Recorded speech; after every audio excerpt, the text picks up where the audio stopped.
సంస్థాగత మార్పులు బీజేపీలో జరిగాయన్నారు ఏపీ బీజేపీ చీఫ్ పురంధేశ్వరి. ఏపీలో బీజేపీ భారీ సభ్యత్వ నమోదు కార్యక్రమం ప్రారంభమైంది.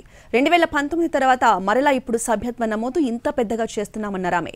సామాన్య ప్రజలతో మమేకమవుతూ బీజేపీ ముందుకెళ్తోందని, దేశంలోని 20 రాష్ట్రాలలో అధికార భాగస్వామ్యం కలిగి ఉందన్నారామె.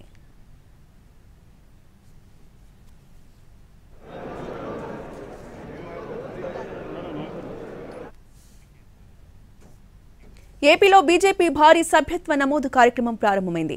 ఈ కార్యక్రమంలో AP BJP in charge Aravind Menon, UP మాజీ మంత్రి ప్రయాగ్రాజ్ ఎమ్మెల్యే సిద్ధార్థ్ నాథ్ సింగ్ పాల్గొన్నారు.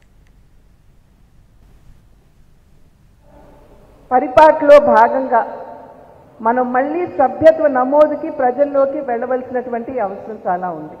దేశంలో ఉన్నటువంటి రాష్ట్రాల్లో 20 రాష్ట్రాల్లో ఇవాళ భారతీయ జనతా పార్టీ అధికారంలోనూ లేదా పొత్తులో అధికారంలో భాగస్వాములుగా ఉన్నటువంటి విషయాన్ని మనం ఇక్కడ గమనించవలసినటువంటి అవసరం చాలా ఉంది.